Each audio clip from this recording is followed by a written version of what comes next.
कुछ इतनी सारी हॉरर बातें हो ही रही हैं, एंटिटीज की बातें हो ही रही हैं, कुछ किस्सा या कुछ ऐसे रियल लाइफ एग्जांपल से अगर आप बता पाओ, कुछ ऐसा हुआ है आप भाई शेयर कर बहुत सको? बहुत बार हुआ है। तो डरा दो थोड़ा हमें अब। ये एक किस्सा बताता हूँ आपको, मेरे साथ ही हुआ था, है ना? ये है करीब मतलब 7-8 साल पहले की बात है। मैं और एक मेरा फ्रेंड, हम लोग कार से ऐसे घूमने निकल गए थे। मस्त, हमारा कोई डेस्टिनेशन नहीं था। हमने कहा चलो मस्ती करते हैं, 2-4 दिन की ऑफिस की छुट्टी थी, घूमेंगे फिरेंगे।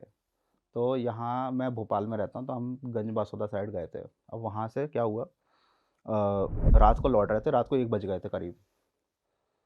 अब भाई विदिशा पड़ता है, वहाँ एक ब्रिज है। तो मेरे दोस्त ने बोला कि भाई जाना है 1 नंबर। तो मैंने बोला ठीक है चले जाइए, तो वो हम अपना एरिया देखा ही हुआ है, कुछ नहीं है। तो वो उतर के, उसे पता नहीं क्या हुआ कि वो सड़क पे भी कर सकता था, आधी रात को कौन देख रहा है, वो उतर के नीचे चला गया। हाँ। मैं गाड़ी में बैठा रहा भाई, तो थोड़ा सा मैं भी मतलब ज़्यादा होश में नहीं था, क्योंकि इतनी रात हो गई थी और दिन भर से घूम फिर रहे थे। तो सामने से एक अंकल आ रहे थे। तो मैंने कहा मतलब बिल्कुल ध्यान ही नहीं दिया, सामने से आ रहा था कोई भाई। तो मैं दोस्त को देखने लग गया, आ नहीं रहा है। फिर मेरे को एकदम से क्लिक हुआ, मैंने कहा यार इतनी रात को सामने से कौन आ रहा है। मतलब एकदम से ही दिमाग में आई बात, कि मैं देखा तो कोई नहीं। तो मैंने कहा ठीक है चलो, ये हो गया होगा कुछ झोंका या फिर जो भी होगा, बिल्कुल ध्यान नहीं दिया उस चीज़ पर। अब भाई दोस्त को मैं लगा रहा आवाज़ें, भाई आजा आजा आजा आजा, फ़ोन भी गाड़ी में रख के चला गया, वो आ गया, आके बैठ गया। और हम लोग फिर चले भाई भोपाल की तरफ। तो क्या हुआ कि एक ऐसी जगह पहाड़ी टाइप की आई, वहाँ आसमान में तारे दिख रहे हैं और दूर दूर तक कुछ नहीं, फुल अंधेरा, बस कार की हेडलाइट। तो हमारी गाड़ी बंद हो गई, गाड़ी बंद हो गई। तो मैंने कहा कोई टेंशन नहीं है, कोई दिक्कत नहीं है, हो जाएगी, नई है। अब भाई हम क्या कर रहे हैं, गाड़ी को जैसे हम स्टार्ट करें तो हेडलाइट जले, तो मतलब हेडलाइट जब तक जल रही, इंजन नहीं चल रहा। इंजन स्टार्ट हो तो हेडलाइट ना जले, मतलब गाड़ी चल जाएगी तो पूरा अंधेरा, अब अंधेरे में आप गाड़ी चला ही नहीं सकते। अरे तेरी। अरे मैंने कहा यार ये तो कभी नहीं हुआ, ऐसा हो ही नहीं सकता। अब भाई क्या करें भाई, तो 2-4 बार ट्राई किया हमन ने, यूं जैसी चाबी करूं लाइट बंद गाड़ी चालू, या यूं करूं लाइट चल रही तो गाड़ी चली ही नहीं हो, या इतने अंधेरे में मैंने कहा तो ना हो पाएगा। और दोस्त ने भाई हरकतें करनी चालू करी। क्या हरकत? वो भाई कुछ नहीं बोल रहा, बहुत देर हो गई, मतलब मैं ध्यान भी नहीं दिया कि यार जब से मुद के आया है ना, इसने कुछ नहीं बोला है। बैठा बैठा बैठा बैठा बैठा, मैंने कहा भाई अपन वो हुंडई का जो वो है, उस पर नंबर नंबर है तेरे पास, मैंने कहा कॉल लगा, तो कुछ बोल ही नहीं रहा। मैंने अंदर की लाइट चालू करके देखी भाई, वो तो एकदम सुट्ट बैठा। अब मेरी, हाँ मैं समझ गया भाई, मैंने कहा ये ऐसी तैसी मतलब कराएगा, सामने ही देख रहा है बैठ के। सामने ही देख रहा है बैठ के। तो मैंने बोला भाई अरविंद क्या हो गया? हम्म। बोलता भाई पीछे मत देखना। ओ भाई उसने जो ये लाइन बोली ना, मैं अभी तक नहीं देख रहा था पीछे, क्योंकि भाई कुछ क्या पीछे देखना, कुछ है ही नहीं। पीछे मत देखना, अरे भाई साहब मेरे रोंगटे खड़े हो गए। मैंने कहा क्या बोल रहा है तू ये, गाड़ी चल नहीं रही, अपन ऐसी जगह पे ना ना बाइक आ रही ना ट्रक आ रही, किसी से मदद ले ले, गाड़ी से निकलने की भी हिम्मत नहीं हो रही भाई, कहाँ जंगल है। और मैंने कहा क्या है पीछे? कह रहा भाई बस पीछे मत देखना, तू तो गाड़ी भगा। मैंने कहा गाड़ी चल ही नहीं रही तेरे से, तेरे को दिख नहीं रहा क्या है, परेशान हो रहा? बोले चलेगी। चलाई, चल गई। लाइट्स भी ऑन हो रही हैं। सब सब हो गया, चल गई गाड़ी। अब मैंने कुछ नहीं सोचा, मैंने कहा अब नहीं देखना पीछे भाई, चलाओ नहीं भगाओ देखना गाड़ी। पीछे। अब गाड़ी चल रही आगे जा रहे, तो एक नटेरन एक जगह है, गांव है नटेरन, वहाँ एक पुलिया पड़ती है, पतली सी पुलिया। वो एक्चुअली वो गांव तांत्रिकों का गांव है, तांत्रिक रहते हैं वहाँ पे। अच्छा। मैं भी रहा हूँ बचपन में वहाँ, 3-4 साल रहा हूँ मैं, मेरे पिताजी की पोस्टिंग थी वहाँ पे। तो एक गांव नॉर्मल अलग है जहाँ रहते हैं, और उसके बाहर एक ऐसा एरिया है जहाँ तांत्रिक ज़्यादा रहते हैं। तो वो जो ब्रिज है उसके पास वो लोग रहते हैं, तो ऐसा कहा जाता है कि रात में उस ब्रिज को पार नहीं करना चाहिए। ये मुझे बचपन से मालूम थी ये चीज़, क्योंकि मैं तो वहीं रहता था। हाँ। वो ब्रिज आया, बट मेरे दिमाग से वो चीज़ स्किप हो गई, क्योंकि हम तो भागने में लगे थे, अब तो भाई घर जाके ही कार रुकेगी। उसने कुछ नहीं बोल रहा, मैं भी समझ गया भाई कुछ मत छेड़ो इसको, क्या पता क्या चल रहा है। अच्छा, ये उस टाइम क्या था, जब मैं ये सब वीडियोज़ नहीं बनाता था, तब अपन नॉर्मल जॉब वॉब करते थे, एंजॉय करते थे लाइफ को। तो भाई जैसे ही ब्रिज आने को वो बोलता है भाई ब्रिज पार मत करियो, ब्रिज पे 12 लोग खड़े हैं। अरे अरे मैंने कहा क्या बोल रहा भाई तू? मैंने कहा ब्रिज तो बहुत दूर है अभी, बहुत दूर है अभी तो ब्रिज। मैंने कहा अभी तो हल्का ही सी झलक दिख रही है उसकी। बोले देख ले चल के, लेकिन पार मत करना। अब मैंने कहा क्या करें भाई क्या करें? मन तो कर रहा था कि उसे भी कार से निकाल के फेंक दूँ। मैंने कहा इतना डरा रहा है भाई, पीछे भी नहीं देखना है, कार भी नहीं। मैंने कहा तो क्या करे फिर? मैंने कहा यहाँ तो तांत्रिकों का गाँव है। तो कार लेकर हम धीरे-धीरे से गए, ब्रिज के पास लेके गए। मैंने हाई बीम पे लाइट जलाई, कोई नहीं था। मैंने कहा कोई नहीं है, पार कर दें क्या? बोले भाई थोड़ा पीछे चल ले, वहाँ एक मंदिर है। मैंने कहा चल भाई चलते हैं। हम गए भाई पलट के, और जैसे ही हमने कार हमारी फिर बंद हो गई बीच रास्ते पे। मतलब क्या बहुत पतला सा रास्ता था गाँव का। अब ऐसे ब्रिज की तरफ से मैंने टर्न करी उसको, तो वो जैसे टर्न हो रही थी वो बंद हो गई खट से फिर से। अब गाड़ी बीच रोड में ऐसे आड़े में। हाँ। मैंने कहा मैं पीछे देख लेता हूँ भाई, कोई टेंशन। पीछे देखा कुछ नहीं था। मेरा कॉन्फिडेंस, मैंने कहा अब तो भाई जान की बात आ गई है, क्या चल रहा है? तो आपने ये सोचा तो नहीं कर रहा, पीछे कुछ है नहीं? हाँ कुछ नहीं है, मैं अपनी समझ गया। मैंने कहा नौटंकी कुछ कर भी रहा कर रहा हो, मैंने कहा भाई अब तो मंदिर जाएंगे। हाँ। अब तो मैंने कहा मंदिर जाएंगे। ठीक है, कार भाई ऐसी खड़ी हो गई। अब कार चली ही ना, कुछ नहीं हो रहा, कुछ नहीं हो रहा, कुछ नहीं हो रहा। पेट्रोल वेट्रोल भी सब डाला भाई। ट्रक आ गया इधर से, पीछे से ट्रक आया, थोड़ी हमारी जान में जान आई। भाई वो ट्रक वाला आता जा रहा, आता जा रहा, आता रहा। भाई सब कार बीच रोड पे आड़े में खड़ी बंद। वो सोच रहा कि शायद हम रास्ता रोकना चाह रहा है। अच्छा। उसे लगा कि शायद कुछ गड़बड़ कर रहे हैं, उसका रास्ता रोक रखा हुआ है, बदमाशी कर रहे हैं, कुछ कर रहे हैं। भाई वो रोक नहीं रहा। उसने तो अपनी मैं- हॉर्न बजाना चालू कर दिया दूर से। अब हम, भाई मैं तो निकल आया गाड़ी से, मैं खड़ा हूँ। मैंने कहा भैया भैया भैया। वो बिल्कुल पास आके उसने रोकी। हाँ। ले क्या है भाई ये वो? मैंने कहा भैया गाड़ी खराब हो गई है। कल अच्छा ठीक है। फिर वो निकले, इन लोगों ने धक्का वक्का करके हमने साइड में गाड़ी खड़ी कर दी। वही वो चला गया। मैंने कहा ठीक है भाई क्या करें अभी तक। अब देखो यहाँ पर क्या चल रहा है, ये पूरा फियर का माहौल चल रहा है। भूत नहीं है यहाँ पे, कुछ नहीं हुआ, कुछ भी नहीं हुआ। मेरे अंदर कॉन्फिडेंस आ गया भाई गाड़ी में कोई नहीं है, ये बेवकूफ़ बना रहा है या कुछ तो कर रहा है, या इसको कुछ हो गया है, लेकिन कुछ नहीं है भाई। दोस्त तो दोस्त है अपना, ले आना पड़ेगा ही भाई इसको, हाँ बिल्कुल। है ना, छोड़ तो सकते नहीं है। अब भाई वो गाड़ी में घुसा रहा, हम बैठा रहा। मैं फिर गाड़ी में बैठा भाई, और देखा मैंने भाई, तो उल्टियाँ करनी चालू करी भाई फिर उसने गाड़ी में। और उसकी आँखों की वो हालत थी, मतलब मैं क्या एक्सप्लेन करूँ आपको। मतलब लग ही नहीं रहा था कि भाई वो वही इंसान है जो मेरे साथ घूम रहा था। तो उल्टी तो वैसे गाड़ी के बाहर ही कर रहा होगा वो। नहीं गाड़ी निकला ही नहीं वो गाड़ी से भाई। वो जब से वो मूत के आया ना वहां से, वो गाड़ी में बैठा तो वो बैठा ही रहा। आपकी गाड़ी सड़ा दी पूरी। साड़ा दी ऐसा देख रहा, मार दी स्टेयरिंग पे उल्टी। है ना। स्टेयरिंग मैं तो गाड़ी चला रहा था ना, वो तो बैठा था साइड में। अपने यहाँ उल्टी उल्टी अपने यहाँ कर रहा उल्टी को भाई। उसकी बिल्कुल शक्ल वकल बिल्कुल भाई उल्टी सीधी हो गई, मतलब अलग ही हो गया भाई वो। अब मैं उसे होश में ला रहा, मैंने कहा भाई क्या हो गया? अब चक्कर क्या था, हमने कुछ किया भी नहीं था, ड्रिंक कुछ नहीं, वगैरह। ड्रिंक हाँ। व्रिंक कुछ नहीं करते थे हम लोग मस्ती करने निकले थे कुल मिला के। मैंने कहा यार कुछ किया होता तब तो कुछ होता, ऐसा कुछ खाया पिया भी नहीं है भाई। क्या हो गया क्या हो गया? तो मैंने गाड़ी का गेट खोला, मैंने कहा तू बाहर निकल, गाड़ी में और उल्टी उल्टी कर देगा भाई। मैंने उसे पकड़ के निकाला, उसने पकड़ ली मेरी कॉलर, और और वो झूम पड़ा मेरे पे। कैसे? जब मैंने गेट खोला, मैंने कहा चल भाई बाहर आ जा, बाहर आ जा। सुन तो वो रहा नहीं था, सामने ही देख रहा था। उसकी मुंडी ही नहीं हिल रही थी, बस वो इंस्ट्रक्शन दे रहा था कि भाई ब्रिज पे मत जाना, यहाँ जाना, वहाँ जाना। तो भाई मैंने उसे पकड़ के मैंने कहा चल बाहर आ जा। मैंने कहा तू गाड़ी की स्थिति हो रही है। वो जैसे ही उसे बाहर खींचा तो वो मेरे पे झूम पड़ा। वो भाई झूम पड़ा मेरे पे, तो फिर मैंने धक्का वक्का दिया उसको, साइड में किया, और वो भाई बेहोश हो गया, मतलब सो गया वो तो पूरा। अच्छा। भाई मैंने कहा भाई क्या चोरी चल रही है यार ये। मैंने कहा अब लिटरली मेरा दिमाग चौक हो गया, तो मैं नहीं समझ में आ रही क्या है। मैंने भाई सबसे पहले उस घर वालों को फ़ोन लगाया, तो अपने घर वालों को फ़ोन लगाया। अब हम बहुत दूर थे भाई, आने में ही उन लोग घंटों लग जाते उन लोगों को। क्या करूँ क्या करूँ क्या करूँ भाई। फिर रात में एक अंकल टाइप के दिखे, तो इस बार मैंने ध्यान से देख लिया क्योंकि सही में आ रहा है कि भाई छलावा तो नहीं। हाँ हाँ हाँ। कल थे कोई साधु टाइप के रहते ना, सफ़ेद दाढ़ी वाड़ी बड़ी अच्छी। क्या हो गया बेटा ये वो? मैंने कहा अंकल ऐसा ऐसा हो गया वो। मैंने बोले चलो अपन ले चलते हैं। तो हम लोग उठा के कंधे पे लेके गाड़ी को लॉक वॉक करके मंदिर के इधर लेके चले गए भाई उसको। फिर मंदिर में जाके फिर थोड़ा बैठा, मुँह वूह धोया वोया करके उसने थोड़ा सा। फिर वो जो बुढ़े अंकल थे, उन्होंने बोला कि सही हो जाएगा थोड़ी देर, वो सही हो गया। चले गए। हम लोग बैठे रहे भाई, वो भी बैठा रहा। मंदिर खुला था रात को या लाइट जल रही थी बस, वो शटर लगी हुई थी, और बाहर थोड़ा एरिया होता है ना, प्रांगण जिसको बोलते हैं, आंगन टाइप का, वहाँ बैठ गए थे। अब गंदे संदे में वैसे भी अब रात में करते गए, 2:30-3 बज चुके थे रात के, सुबह ही होने वाली थी। मैंने कहा भाई चलो ठीक है, सुबह होने वाली है, कोई दिक्कत वाली बात नहीं है। फिर उसके बाद बैठा रहा, वो मंदिर में बैठा रहा। घर वाले भी क्या कहाँ ही आते, बोले बेटा तुम लोग ही पहुंच जाओ जैसे तैसे करके, नहीं तो थाने पहुंच जाओ, इसको लेके इसकी सुटाई लगवा दो। उसके बाद भाई फिर वो होश में आया थोड़ा बहुत। तो फिर मैंने उससे पूछा भाई क्या हुआ था।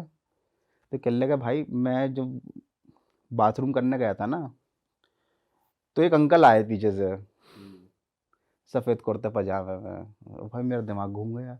मैंने कहा सफ़ेद कुर्ते पजामे में, मैंने देखा था ब्रिज पे एक आदमी को, मतलब बहुत हल्की झलक सी पड़ी थी, कोई दूर कोई आ रहा है। मैंने कहा आ रहा होगा। फिर ध्यान आया और इतनी रात में कौन आ रहा था, कोई नहीं था। बोले वो सफ़ेद कुर्ते अंकल थे। और कहने लगे, उन्होंने एकदम से पीछे से हाथ किया मेरे को, मैं पलटा तो गायब हो गए, मतलब ओझल हो गए। भाई उसके बाद मेरे को कुछ याद नहीं है। उसके बाद का उसको कुछ याद नहीं कि वो कार में आके बैठा, उसने उल्टियाँ करी और ये सब हुआ, और वो मंदिर में कैसे आया। भाई वो उसकी खुद हालत ख़राब, वो खुद काँप रहा, उसके ऐसे हाथ काँप रहे थे। और उससे ज़्यादा मेरी हालत ख़राब हो रही थी कि भाई हालत टाइट हो जाए ऐसे टाइट हो माहौल जाए। में फिर तो। जैसे तैसे हम रुके रहे, सुबह के 4-5 बजे जब उजाला हुआ, मैंने कहा भाई अब तू ओके है ना। मैंने कहा चल भाई गाड़ी जैसी है बैठ, अपन चलते हैं घर, और इस रास्ते पर कभी नहीं आएंगे भाई, और खतरनाक रास्ता है ये। भाई एक ऐसा इंसिडेंट था, मतलब जिसके गवाह में 2 लोग हैं, मतलब मैं और मेरा दोस्त। भाई हम लोग हमेशा इस बारे में बात करते हैं, और मैं हमेशा उससे बोलता है तेरे साथ कभी घूमने नहीं जाऊंगा, जाऊंगा तो ये मुंह तेने सड़क पे कभी उतरने भाई नहीं वैसे दूंगा। कहते हैं कि कहीं भी ना मूतना नहीं चाहिए आपको। यस, कहीं पर भी करना नहीं चाहिए, और मजबूरी है तो ऐसा बोलते हैं कि पेड़ की जड़ में तो नहीं ही करनी चाहिए कभी भी, और कर भी रहा तो 3 बार बोलना चाहिए कि कृपया हट जाइए, हट जाइए, हट जाइए, उसके बाद आप कर लो। ऐसा होता है। पहले ही माफी मांग लो कि मुझे माफ करना, अगर कोई हाँ, कि यहाँ पे अगर आप कोई है। बैठे हो यहाँ से तो कृपया हट जाइए, ऐसा एक अनुरोध कर दो तो भाई ठीक है। वैसे तो देखा जाए तो कभी पेड़ वेड़ के तरफ सुनसान जगह पर अवॉइड ही करना चाहिए, खासकर जब आपको भाई थोड़ा मुझे डाउट। तो लगता है रात को ट्रैवल करना ही अवॉइड करना चाहिए, पहाड़ों पे खासकर। वहां तो वैसे ही सेफ्टी नहीं है, रोड सेफ्टी भी नहीं है और ऐसी सेफ्टी भी घटना जो नहीं हुई है। उसमें हमको ये समझ में नहीं आ रहा था, मतलब मैं दिमाग लगा रहा था कि भाई एक्चुअली में हमसे गलती क्या हुई। वो बहुत बाद में थोड़ा रियलाइज करने में समझ में आया कि भाई ये जब गया था ना तो कुछ हुआ तो गड़बड़। वो जो बाबा आए थे, जो व्हाइट दाढ़ी वाले जो भी थे, वो अंकल, उन्होंने क्या किया था? कुछ नहीं किया, उन्होंने बस बोला कि बेटा तुम लोग यहाँ बैठो, और वो चले गए। वो बस उनका इतना ही था भाई कि वो पता नहीं कहाँ से आए, और उन्होंने हेल्प करके, मैं अकेला उसको नहीं उठा सकता था, इतने बस की नहीं थी मेरे, मतलब कैसे घसीटता करता क्या करता, गाड़ी ऑन हो नहीं रही थी। मैं वहीं खड़ा हुआ था भाई, मैं तो मोबाइल पे लगा था टिक टिक करने में, नेटवर्क नेटवर्क गाँव में होता नहीं है कि भाई इसको लगा दूँ उसको लगा दूँ कोई तो आ जाए। हाँ वो तो भगवान की तरह वो प्रकट हुए, कौन थे क्या थे भाई, उन्होंने धन्यवाद करने का मौका भी नहीं दिया। लेकिन भाई आपने ये पूछा उनसे, अपने दोस्त से, कि तुम कह रहे थे पुल पे 12 लोग दिख रहे हैं, वो उस बारे में कुछ बताया उन्होंने? उसे कुछ याद ही नहीं है। उस वो ब्लैकआउट हुआ ना बाथरूम वहां करने के से, बाद? उसके बाद से उसको मंदिर में ही होश आया सीधे। उसको बीच का कुछ किस्सा याद नहीं कि भाई, अब उसको ये नहीं पता कि हम कहाँ हैं अभी, कितने दूर आ गए हैं। वो तो थोड़ी देर तक तो ये बात करता रहा कि भाई यहाँ थे, मूतने गया था मैं, मंदिर कैसे आ भाई जिसने टैप किया है ना वो उसी का कुछ है। कुछ गड़बड़ है। भाई वैसे सही पहाड़ों में सही में बहुत डर लगता है रात में, अंधेरे में कुछ सही में नहीं दिखता भाई, अगर हेडलाइट ना जल रही हेडलाइट हो। ना जले। सही बात है। क्योंकि साइड में खाई है और आगे आपको चलना है, और लोग भी नहीं होते आसपास, ना गांव होता 3-4 किलोमीटर के रेडियस में कहीं भी। गाड़ी की हेडलाइट अगर खराब हो जाए ना तो भाई खौफ का माहौल क्रिएट हो जाता है, फुल अंधेरा। और कोई किस्सा बताओ भाई बढ़िया हॉरर, नेक्स्ट लेवल मजा आ जाए, आपका नहीं हो लेकिन किसी और को, लेकिन हम तीनों के रोंगटे खड़े कर एक और देगा। घटना हुई थी भाई, लेकिन मेरे साथ नहीं हुई थी, मेरे साले के साथ हुई थी, है ना। वो थोड़ी सी फिल्मी कहानी है, शुरू में हमको भी यकीन नहीं हुआ था, बट मतलब वो बंदा जेन्युइन था, मतलब ऐसे उसने आज तक कभी ऐसी बात की नहीं थी, क्योंकि वो खुद भूतों पे विश्वास नहीं करता था। वो यहीं पे दिल्ली में ही जॉब करता था, सिविल इंजीनियरिंग की। तो वो झांसी का रहने वाला था, अपना घर जा रहा था छुट्टी में। तो भाई रात की ट्रेन थी, रात को उतरा। अब जो घर था वो स्टेशन से ज़्यादा दूर नहीं था भाई, पास में था, लेकिन क्या बीच में रेलवे कॉलोनी पड़ती है, वो पुरानी सी कॉलोनी है, पूरा अंधेरा रहता है। तो वो बंदा उतरा ट्रेन से फुल कॉन्फिडेंस में, ऑटो वोटो वालों ने पूछा होगा उससे कि भाई चलना चलना है, कहते भाई अपना तो घर ही अपना एरिया, अपन तो चले जाएंगे टहलते टहलते सिगरेट वगरेट पीते हुए, स्टेशन खुला रहता है रात में, है ना। तो भाई वो वॉक कर रहा था, तो उसको घर के सामने रहने वाला एक लड़का मिल गया, उसको मिल गया, बढ़िया बातचीत करते हुए दोनों घर पहुंच गए। तो पूरी बातचीत हुई रास्ते में, भाई कहाँ क्या जॉब चल रही है, भाई मैं थोड़ी अपनी भी लगा दो जुगाड़, तो वहाँ तो बढ़िया है, ऐसा नॉर्मल जो भी कन्वर्सेशन हुआ होगा उसका। घर पहुँच गया, बढ़िया सोया, रात में सुबह उठा, और सुबह उठ के भी नॉर्मल, क्योंकि कोई कुछ हुआ तो था ही नहीं भाई, बढ़िया अपना नहाए धोए, खाना वाना खाया, बैठ के धूप सेक रहा है, बातचीत चल रही है, और बेटा कैसे क्या, बोले हाँ रात को संतोष मिल गया था, और बढ़िया उसके साथ आ गए बात करते करते, पता ही नहीं चला रास्ता ऐसा वैसा। तो मम्मी का दिमाग खटका, बोले संतोष मिल गया था, कौन संतोष मिल गया था? तो बोले संतोष मिल गया था अपना इसका भाई, रोहित का भाई, सामने तो रहता है ना, उसकी दुकान है। बोले अरे, बोले बेटा वो तो खत्म हो गया 4 दिन पहले। अरे तो भाई इसको लगा कि इसको एकदम समझ ही नहीं आया खत्म हो गया ऐसा, मतलब क्योंकि ऐसा तो बोलते नहीं है कि मर गया या कुछ खत्म हो गया भाई। बोले कैसे खत्म, बोले पता नहीं, बीमार एकदम से बीमार पड़ा, और बुखार उखार चलता रहा, खूब इलाज कराया, पर वो रात को 4 दिन हो गए। बोले उसको बताया नहीं तुमको, कोई इतना कोई जरूरी तो थी नहीं, आने वाले थे। अब भाई साहब मम्मी पूछ रही बार बार कि मतलब वही संतोष था ना, यही संतोष है? बोला अरे मम्मी पहचानता हूँ संतोष को। कह लगा वही था, यही था। कह लगा अब तुम बताना मत उसके भाई को, ये है वो है। बोले नहीं नहीं मैं तो बताऊंगा, मिला था और वो तो बहुत खुश था और अच्छे से बात कर रहा था। बोले ठीक है। फिर गए उसके घर बार, बातचीत हुई। बोले पहले तो कंफर्म किया इसने कि भाई सही में मम्मी तो प्रैंक नहीं कर रही कहीं कुछ, है ना।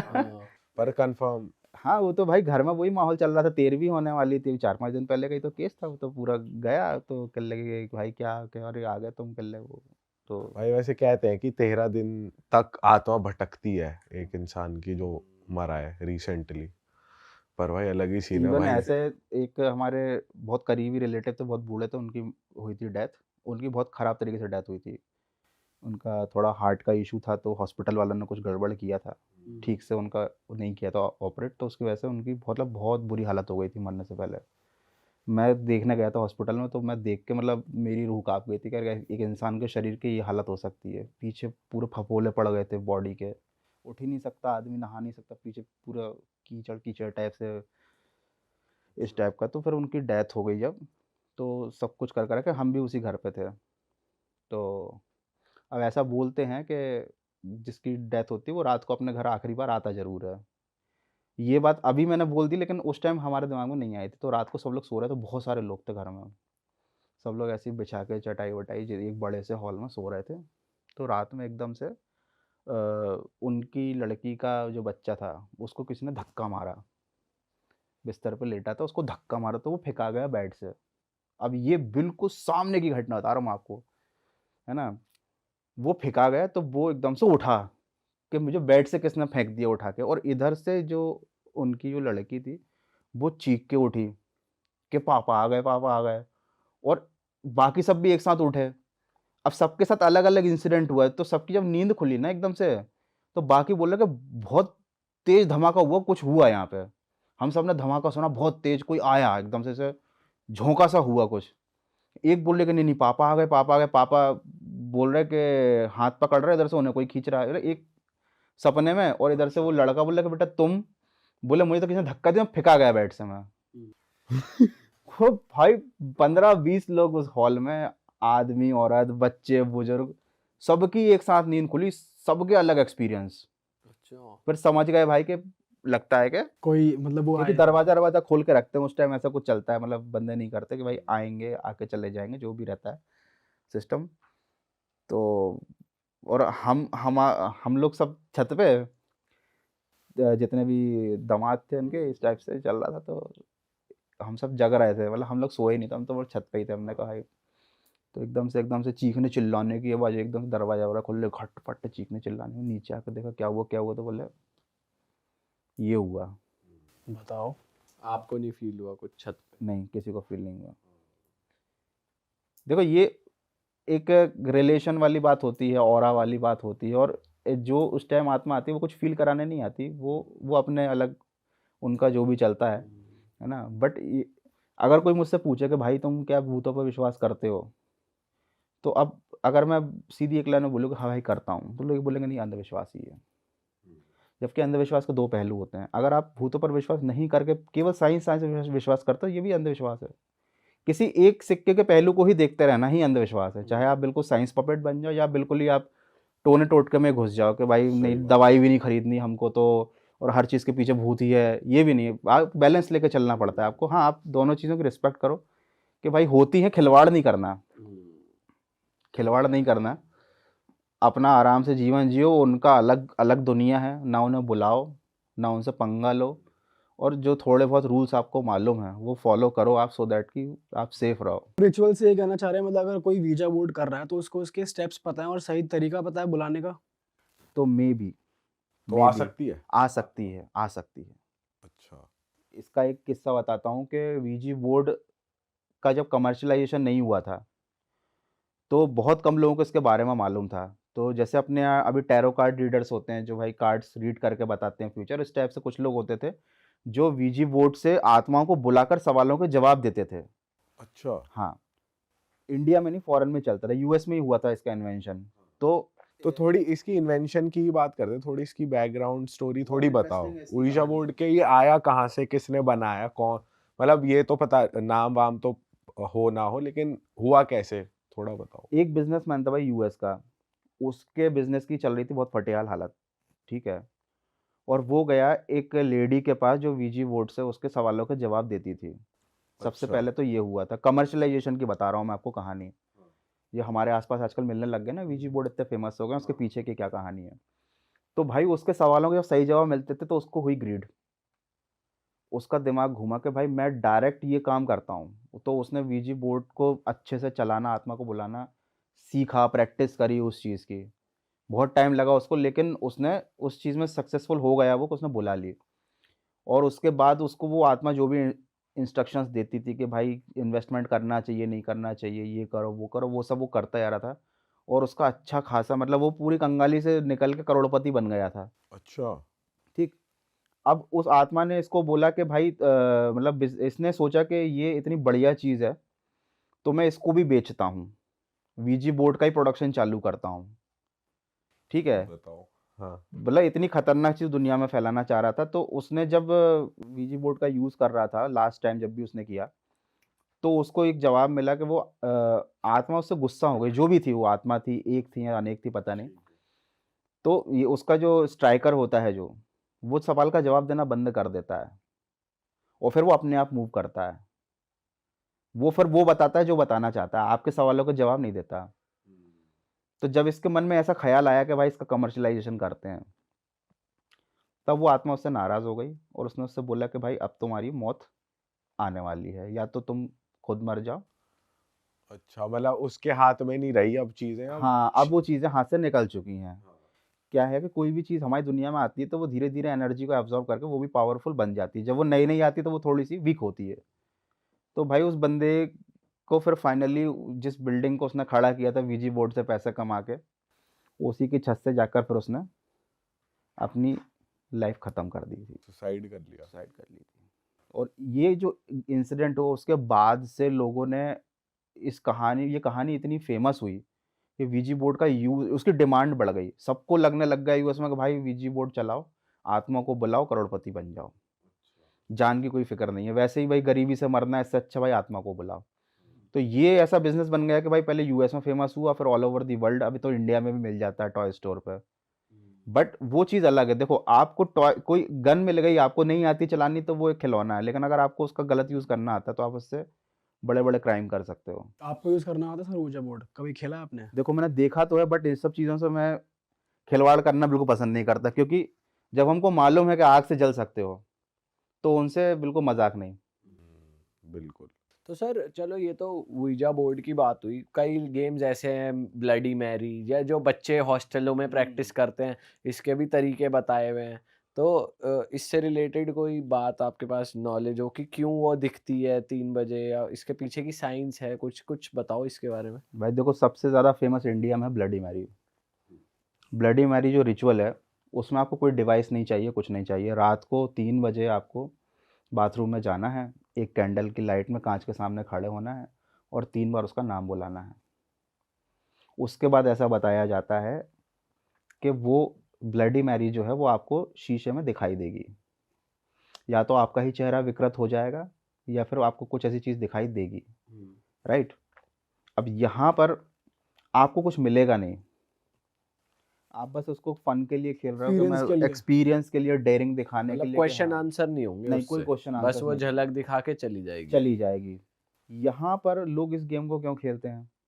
क्योंकि ये ह्यूमंस की साइकोलॉजी होती है कि जहाँ पर उनको दिखता है अनसर्टेनिटी, कि हम करके देखते हैं कुछ नहीं होता, उंगली करने की आदत उंगली होती है। करने की जो आदत होती है ना, उस चीज़ ने इसको बहुत ज़्यादा फेमस किया है। लेकिन और बहुत से लोगों को दिखी भी हैं। आप जब इंटरनेट पर आप सर्च करोगे या देखोगे, लोगों का एक्सपीरियंस सुनोगे, तो उनको दिखा है कुछ। ऐसा भी बताया जाता है कि ब्लडी मैरी गेम खेलने के बाद, रिचुअल को अच्छे से परफॉर्म करने के बाद, कभी-कभी वो वापस जाती नहीं, वो घर में ही रह जाती है। वापस भेजने की रिचुअल क्या है सर वैसे? वापस भेजने का रिचुअल बस इतना सा होता है कि आपने 3 बार ब्लडी मैरी बोला, वहाँ पर आप खड़े रहे, आपने काँच में देखा, आप शांति से खड़े रहो, डरो मत। डरो मत। आपको अपने कंधे पर या आपको अपनी हाथों में एक वज़न टाइप का महसूस होने लगेगा।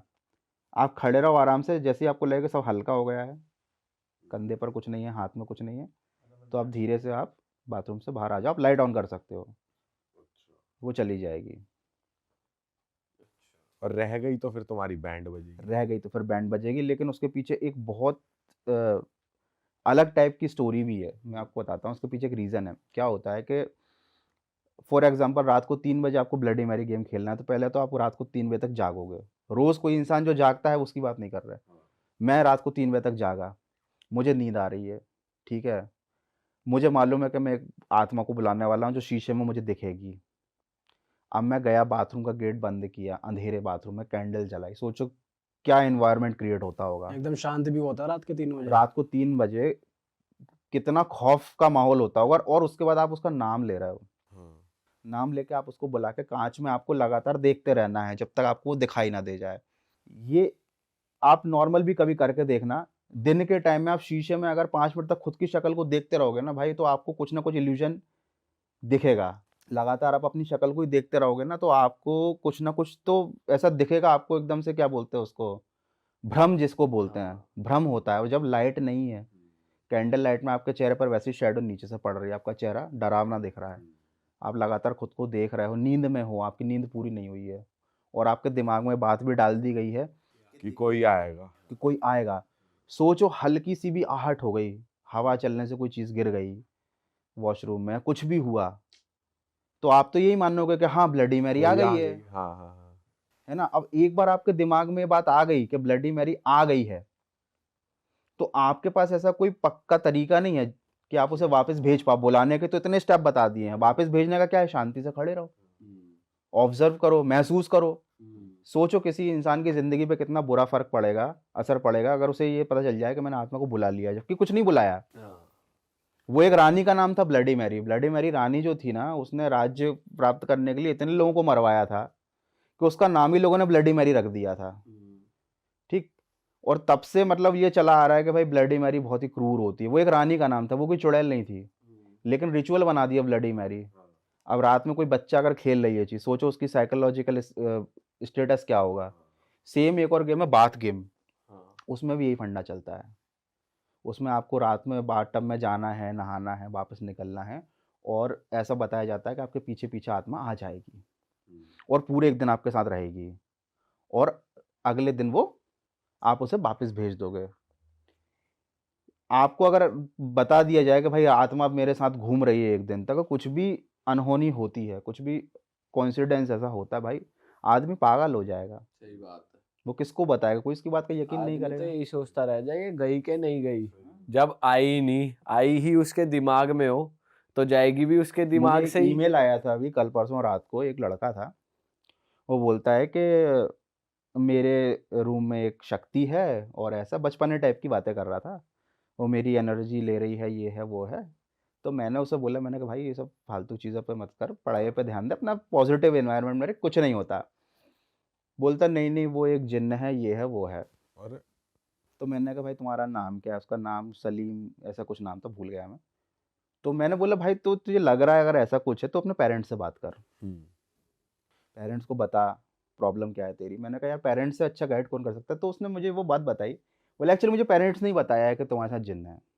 और अब आप सोचो कि वो तो बच्चा है छोटा, पेरेंट्स को ही उसने बात करते सुना कि अरे इसके पास जिन्न है, इस पे असर है, और इमाम साहब भी आए। उसने पूरी बताई मुझे मेल पे लिख के कि इमाम साहब ने हमारा किया, बट वो जिन्न कुछ नुकसान नहीं पहुंचा था, वो है मेरे साथ अभी, और ऐसा ऐसा ऐसा है। तो मुझे वही लगा, मैंने कहा यार एक तो ये छोटा सा बच्चा है, अब इसके दिमाग में बात डल गई, और सबसे बड़े हमारे लिए तो भगवान पेरेंट्स ही होते हैं भाई। पेरेंट्स ने बोल दिया वो चीज़ सत्य है। अब पेरेंट्स ने ही बोल दिया कि जिन्न है बेटा, तो बच्चा तो वही मानेगा ना। मैं गौरव कटारे या प्रधानमंत्री आके भी बोल दे कि नहीं है, वो नहीं मानेगा। सही बात उसके मन में वो बात बैठ गई है। भाई, वो तो पूरी जिंदगी फिर डर में ही जिएगा ना, कौन है क्या है, कुछ हो गया हाँ, तो उसी पे वही आएगा दिमाग में, सबसे पहली चीज वही आएगी। और सबसे ज़्यादा प्रॉब्लम यही होती है, अंधविश्वास ने इन सब चीज़ों को करप्ट कर दिया है। जो एक्चुअली में जो चीज़ एग्जिस्ट भी करती है ना, लोग उस पर भी बिलीव नहीं करते, और जो नहीं करती एग्जिस्ट, लोग उसको मानते हैं। रिप्रेजेंटेशन को लोग ज़्यादा महत्व देते हैं। जैसे कि आप समझो कि आपके हिसाब से भूत क्या है, आत्माएं क्या हैं, घोस्ट कैसे दिखते हैं, जैसे आपको मूवीज़ में दिखाया है, वो रिप्रेजेंटेशन है। एक्चुअली में वो होते हैं, लेकिन वैसे नहीं होते। अरे वाह, आपने ये वीडियो यहाँ तक देख ली भाई, तुमने हमारी मेहनत सफल कर दिया। तुम ही लोग हो असली रियल हिट। और अगर आपको बहुत मजा आ रहा है ऐसी क्लिप्स में, ऐसी वीडियोस में, तो फटाफट जाइए प्लेलिस्ट पे, बिंज वॉच कीजिए और सारी वीडियोस देख डालो और मौज काटो। That is it. हम मिलेंगे नए पॉडकास्ट में, नई क्लिप में। Till then bye bye, see you, take care, do subscribe.